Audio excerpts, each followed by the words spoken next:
Être chrétien, ça veut dire quoi? 44e lettre. Ami et connaissance de toujours ou d'un instant, et lecteur-auditeur inconnu. Alors que, généralement, la représentation sympathique que l'on se fait de la Vierge Marie se limite au fait qu'elle a conçu miraculeusement Jésus par l'opération du Saint-Esprit, c'est-à-dire sans qu'un homme l'ait approché, puis l'a mise au monde dans une crèche à Bethléem et, après avoir suivi Jésus pendant les 2 ans et demi à 3 ans de sa prédication, s'est retrouvée au pied de la croix sur laquelle les Romains l'avaient cloué, nous allons découvrir que sa véritable importance dans la tradition chrétienne dépasse et de loin ces images pieuses. Que son rôle est tellement hors norme qu'il me faudra bien plusieurs lettres pour vous l'exposer. Mais commençons par ce qui a dû se passer le soir du Vendredi Saint. Jésus a donc été crucifié et il est mort.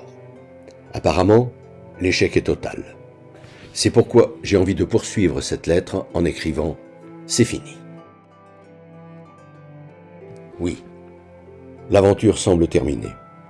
Les notables Joseph d'Arimathie et Nicodème ont décroché Jésus de la croix où, vers 15 heures, il a rendu son dernier souffle. Ils l'ont déposé délicatement entre les bras de Marie, sa mère, qui, sans faiblir, a courageusement assisté son fils, du début jusqu'à la fin de ses tortures.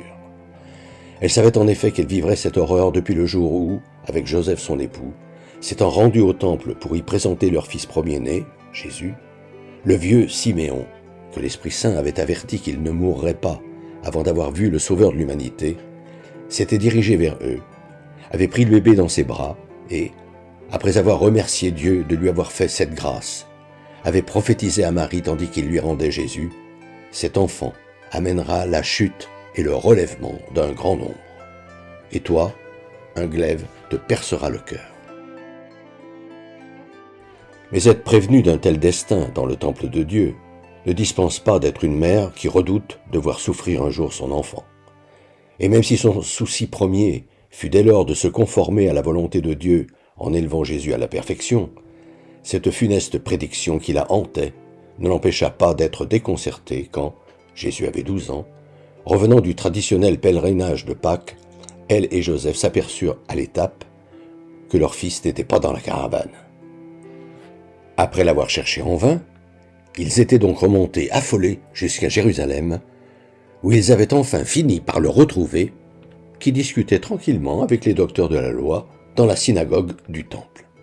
Pour s'entendre dire, alors qu'il le réprimandait, par un Jésus sans le moindre remords de les avoir tant inquiétés par son absence, « Pourquoi me cherchiez-vous?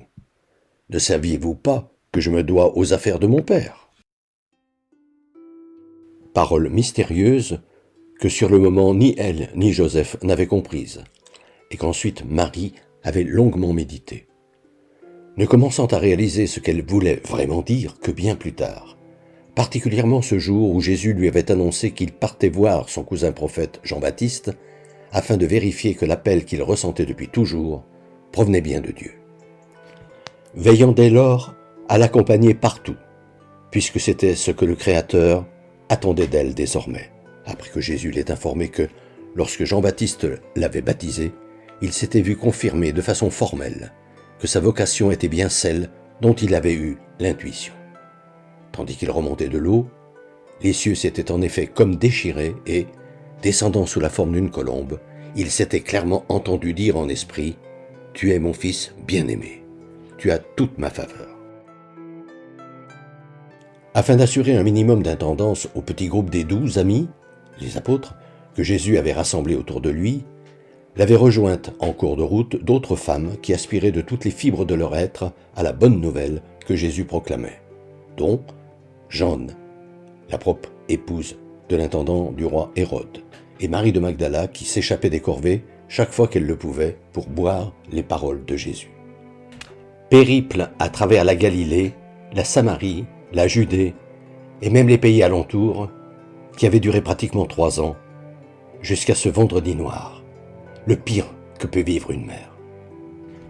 Puis Nicodème et Joseph d'Arimathie avaient transporté le corps sans vie de Jésus dans une tombe proche, taillée dans le roc, où personne encore n'avait été mis, et l'y avaient déposé. les femmes disciples s'affairant à l'envelopper dans un immense linceul qu'entre-temps elles étaient allées se procurer à Jérusalem, se réservant, comme il se faisait tard, de revenir terminer le surlendemain l'embaumement coutumier, quand la grande fête de la Pâque qui célèbre la fuite d'Égypte et la fin de leur esclavage aurait pris fin. Les uns après les autres, les amis de Jésus arrivent dans la pièce où tous ont convenu de se rassembler ce soir. Après avoir couché le corps de Jésus dans le tombeau, les apôtres se sont donné rendez-vous dans la chambre haute de la demeure de l'hôte bienveillant, qui les a accueillis hier soir pour y célébrer la Pâque.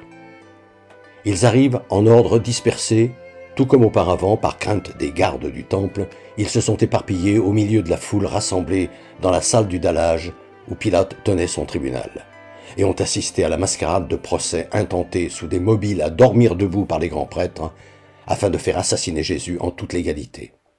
Et comme, tout aussi discrètement, ils ont suivi Jésus jusqu'au calvaire, lieu du sinistre spectacle. Les femmes s'affairent déjà aux préparatifs du souper. Quand Marie a voulu se joindre à elle comme elle l'a toujours fait, elles lui ont demandé de s'asseoir. Ce n'est pas le jour.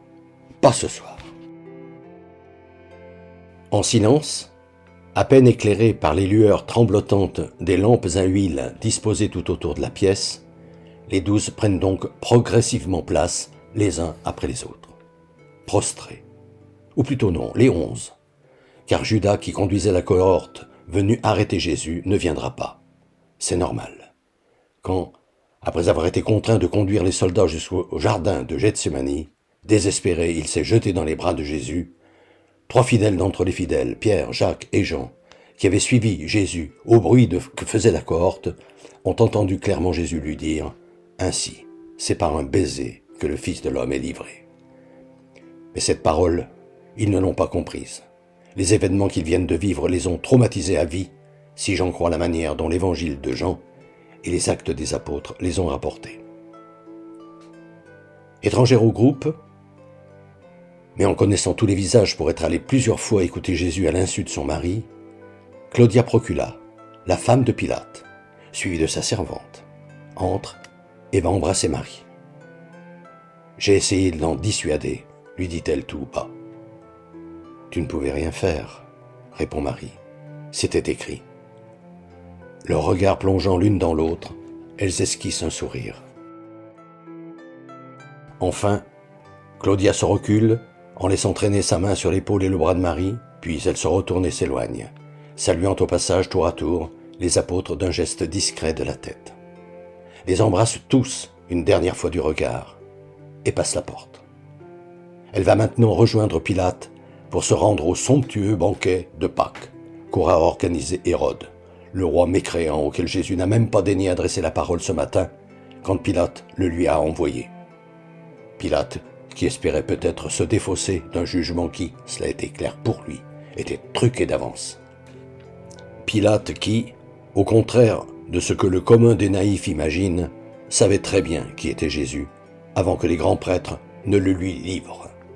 Non qu'il l'ait un jour rencontré, mais son service de renseignement n'avait pas manqué de lui dire que cet individu, qui parcourait en tous sens la Judée et autour duquel les gens accourus de toutes parts s'agglutinaient par milliers pour former de véritables foules, était totalement inoffensif. Il ne parlait que d'amour. Billevesée. Jean arrive à son tour.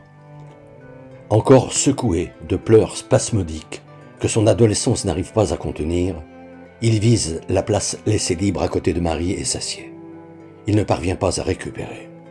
Il s'efforce de se tenir droit, comme un homme.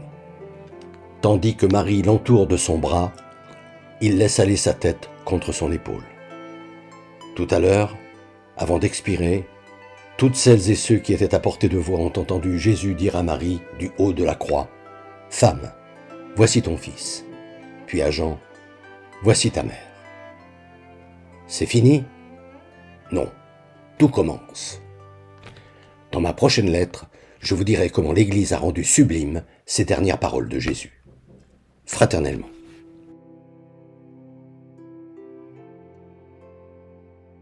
Depuis des années, environ une fois par mois, j'envoie une lettre d'information spirituelle à tout mon carnet d'adresses.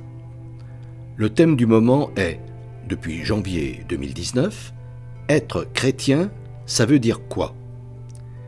Si ce sujet vous intéresse, n'hésitez pas à me transmettre votre mail en vous contentant d'indiquer auditeur YouTube, vos noms et prénoms et éventuellement votre numéro de téléphone si vous souhaitez me parler.